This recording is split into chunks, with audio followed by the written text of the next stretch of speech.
Bonjour à tous et bienvenue dans ce nouveau podcast de Femmes à part, le podcast où l'on essaye d'apprendre ensemble à connaître les femmes et à les aider à s'épanouir dans toutes les nuances de leur féminité afin qu'elles puissent apporter leur touche spéciale au monde.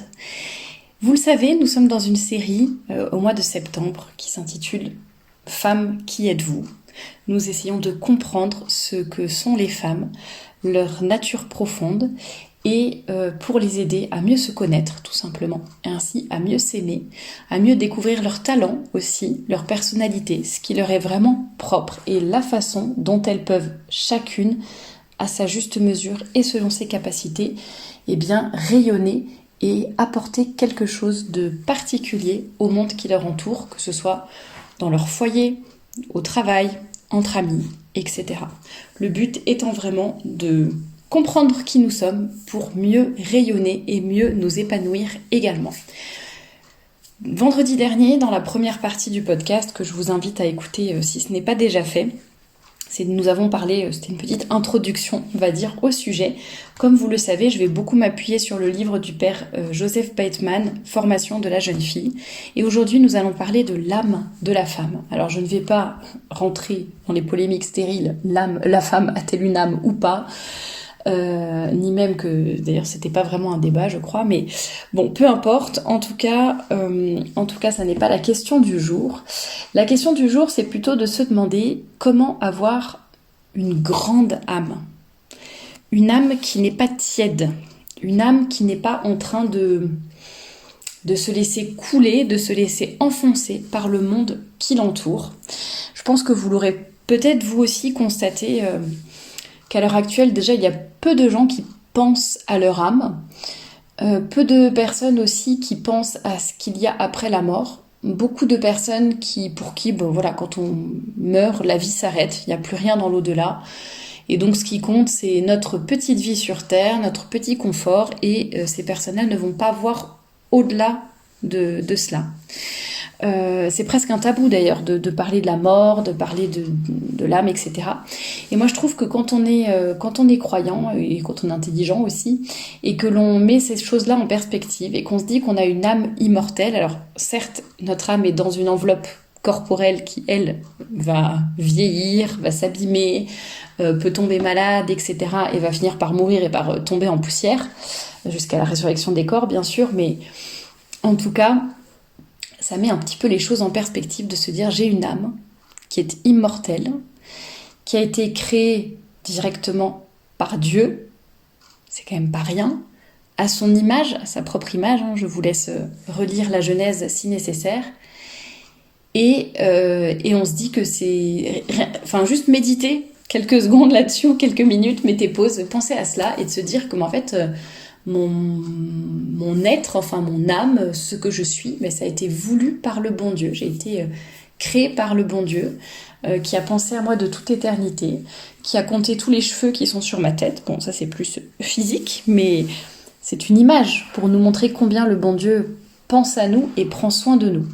Déjà, je trouve que de prendre conscience de ce cadeau finalement que nous avons, ça doit nous aider à mettre certaines choses en place dans notre vie. Ensuite, quand on pense donc que cette âme est immortelle, qu'il y a la vie dans l'au-delà et que c'est celle-ci qui compte, etc., l'éternité auprès de Dieu et compagnie, franchement, je pense que ça peut nous aider à mettre certaines choses en perspective sur cette terre et en quelque sorte à nous extraire un peu parfois de beaucoup de choses qui sont un peu noires, déprimantes, certaines épreuves, certaines souffrances, il est difficile de faire face à certaines choses sur cette terre. Et quand on les met en perspective de cette façon-là, je trouve que, bien sûr, ça ne gomme pas la douleur d'un coup de baguette magique, ça ne va pas enlever les difficultés d'un coup, mais en tout cas, ça peut nous aider à retrouver des forces et à nous élever un peu au-dessus de tout ça, à prendre du recul pour aller mieux, tout simplement. Et donc, penser qu'on a une grande âme qui a été créée et voulue par Dieu, avoir un idéal aussi, ne restons pas tièdes, ne faisons pas uniquement le minimum, mais essayons de nous élever au-dessus des choses de la terre c'est un peu les pieds sur terre mais la tête dans le ciel. Tout cela va nous aider à prendre soin de notre âme et à comprendre comment nous pouvons avoir une grande âme qui va nous aider à devenir de saintes femmes, parce que c'est ça le but aussi. Je vous l'ai dit, à chaque fois on aura une partie sur l'âme, sur le cœur, sur la volonté, et dans chaque partie, dans chaque podcast, on va essayer d'explorer comment faire s'épanouir notre féminité et notre sainteté, comment être des femmes catholiques. Je vous renvoie à l'introduction dans le podcast de vendredi dernier. Et voilà, nous allons essayer de comprendre comment faire pour ne pas laisser notre âme être asservie par notre corps, être étouffée, mais laisser vraiment la flamme de notre âme grandir et rayonner autour d'elle. Et je voulais partager avec vous justement une citation, mais évidemment je perds ma page, une citation du livre dont je vous parlais, Formation de la jeune fille, à propos justement de la jeunesse de l'âme. Je vais y arriver, voilà.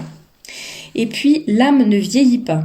Si vous la mettez en contact avec Dieu, elle s'enivre d'une jeunesse sans cesse renouvelée. Moi, en tout cas, personnellement, c'est quelque chose que je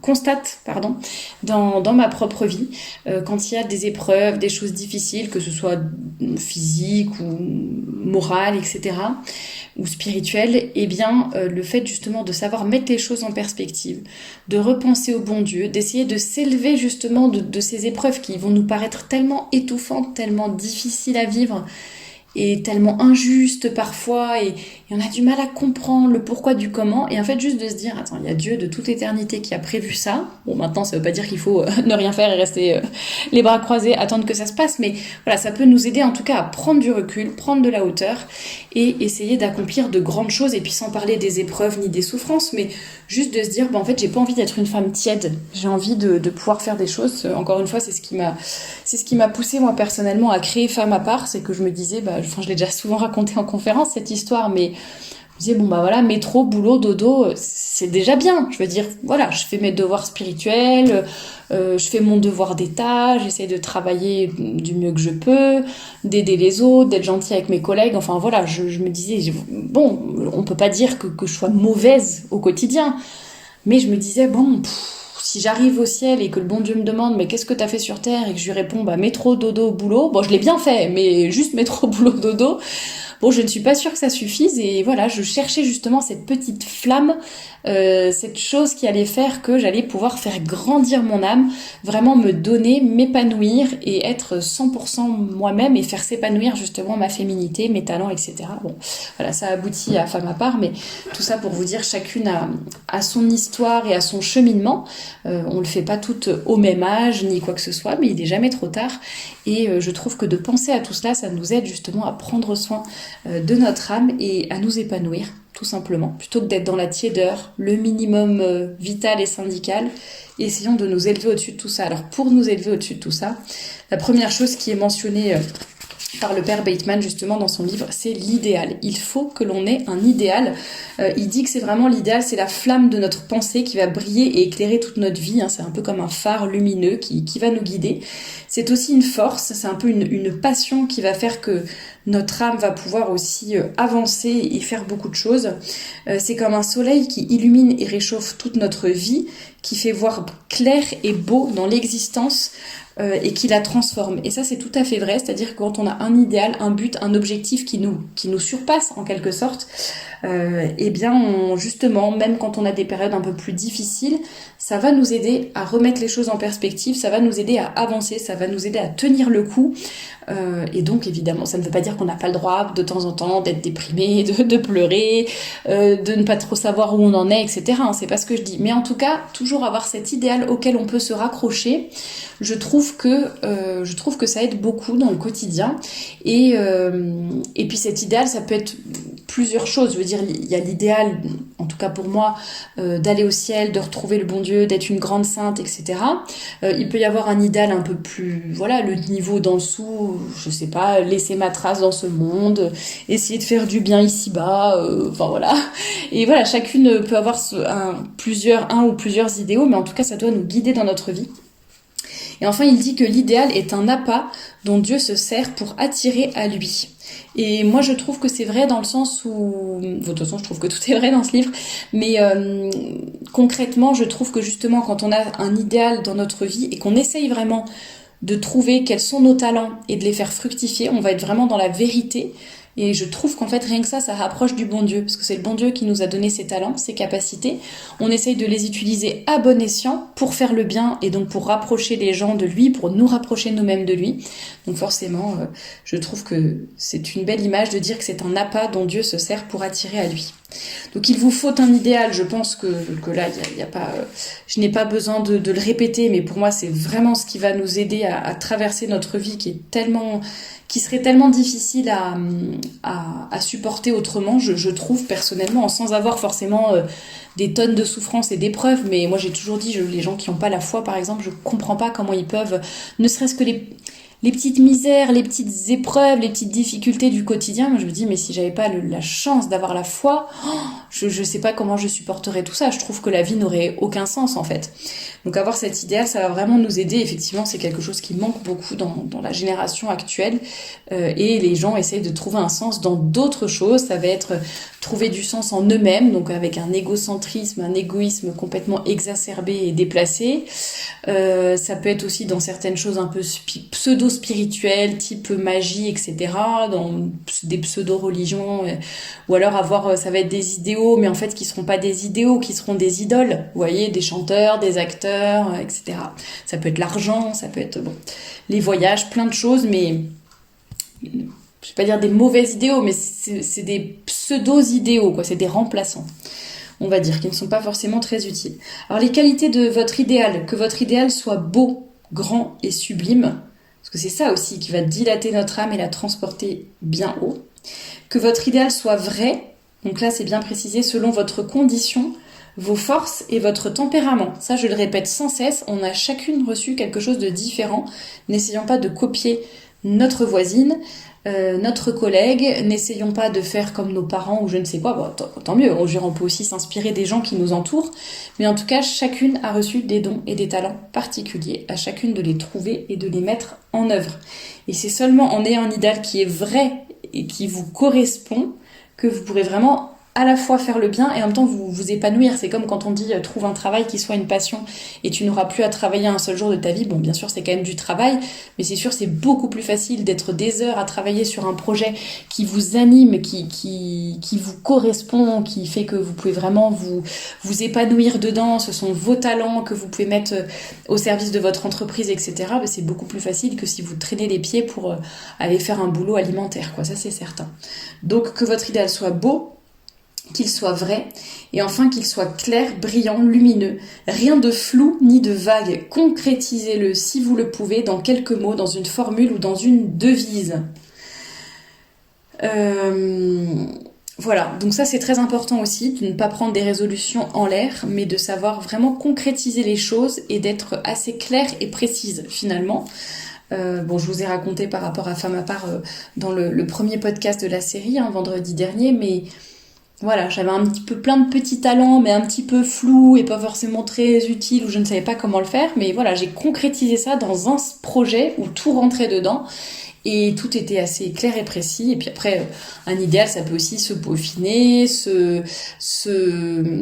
s'affiner au fil du temps. Ça peut changer, ça peut évoluer. On peut en avoir un deuxième, un troisième. Enfin, vous voyez ce que je veux dire. C'est pas juste j'ai un idéal dans ma vie, je m'y accroche et je ne fais plus rien d'autre. Non, mais en tout cas, soyons précises afin de pouvoir accomplir des choses. Sinon, c'est sûr que si on a juste des idées comme ça un peu floues dans la tête, on ne va aller nulle part. Alors, de quoi parle ensuite le père Bateman, qui est très important donc, pour notre âme? Donc, il a parlé de la grandeur de l'âme, de l'idéal que nous devons avoir, et ensuite, il parle de la force de l'âme.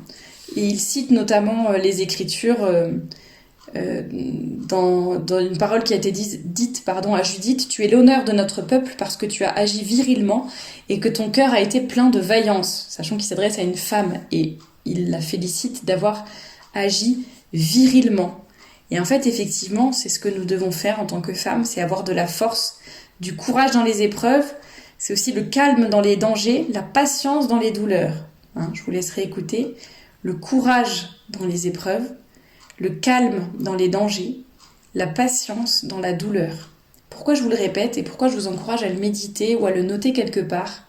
C'est parce qu'aujourd'hui on nous parle tout le temps de Wonder Woman, la femme forte, la femme indépendante, elle n'a besoin de rien, elle peut tout faire toute seule. Est-ce que vous pensez que toutes ces femmes qui crient sur tous les toits qu'elles sont Wonder Woman et qu'elles n'ont besoin de personne, est-ce qu'elles ont vraiment le courage dans les épreuves, le calme dans le danger et la patience dans la douleur? Méditez là-dessus. Voilà. Et nous, essayons surtout, plutôt que de juger les autres, essayons de le mettre vraiment en pratique dans nos vies, tout simplement. Et comme il le dit, le père Bateman, être forte, c'est aller au devoir, en subir la magnifique emprise et lui rester toujours fidèle. Qu'est-ce que le devoir? C'est l'expression la plus absolue de la volonté de Dieu. Alors évidemment, chacune a un devoir d'état particulier. Le soldat n'a pas le même devoir d'état que l'hôtesse de caisse en supermarché, que la mère de famille, que je ne sais pas qui, que l'infirmière, etc. Enfin, chacun a un devoir d'état particulier, selon sa vie, selon son métier, selon plein de choses. Mais en tout cas, nous avons chacune un devoir d'état et nous devons le remplir gaiement. Si c'est pour murmurer et faire sous la contrainte, ça n'est pas très épanouissant, n'est-ce pas? Donc il faut le faire gaiement, même quand c'est difficile. Il faut le faire avec esprit de foi. Il faut le faire également avec simplicité, avec amour, avec générosité. Et donc avec amour, on ne compte pas quand on aime. Et puis avec générosité, alors ça me rappelle certains débats qu'on a parfois sur ma chaîne ou sur les réseaux sociaux en ce qui concerne les vêtements par exemple, mais ça peut être sur plein d'autres choses. Et souvent je réponds, mais en fait dans la vertu, soyons généreuses dans la vertu. Si c'est toujours chercher à faire le minimum, par exemple en termes de décence ou de modestie vestimentaire, c'est déjà bien, je ne dis pas, il y en a qui cheminent, il y en a qui progressent petit à petit, c'est très bien, bravo à vous. Idem dans la vie spirituelle.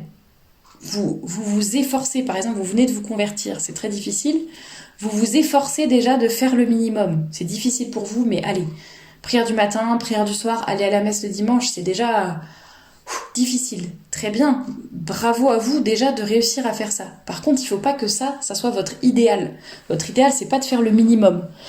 Bien sûr, au début, on y va petit à petit, on met les choses en place dans sa vie, on consolide plutôt que de vouloir faire 1000 choses. Là, je continue par rapport aux personnes converties, par exemple. Plutôt que de vouloir faire 10 000 choses et puis ensuite les abandonner au bout de 2 mois parce que c'est beaucoup trop difficile, il vaut mieux faire effectivement petit à petit. Par contre, ça ne doit pas rester votre idéal, ça ne doit pas être votre objectif. Vous ne devez pas vous dire, moi dans la vie, tant que je fais le minimum, dans ma vie spirituelle, je suis heureuse. Tant que je fais le minimum dans mon travail, c'est l'essentiel. Non, il faut vraiment être généreuse dans la vertu, généreuse dans notre devoir, faire toujours évidemment à minima autant que nous pouvons, mais vraiment autant que le devoir l'exige, et puis essayer d'aller même au-delà lorsque nous le pouvons. Bon, ça s'applique dans plein de domaines, pour les vêtements, pour la modestie, pour la vie spirituelle. Donc n'hésitez pas à voir comment vous pouvez mettre ça concrètement en route dans vos vies, mais donc pensez à faire votre devoir donc avec amour, avec générosité, avec simplicité, avec esprit de foi et gaiement. Si vous vous acquittez en murmurant, d'un air boudeur, comme une écolière qui fait son pensum, comme l'esclave qui obéit à la menace, votre devoir vous paraîtra très lourd, très dur et pour cela très difficile.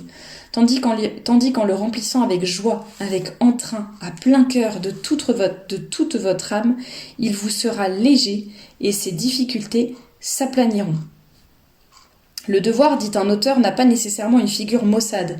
Il s'appelle souvent sacrifice, abnégation. Il a nom amour, tendresse et soulève alors tous les poids et il a des ailes.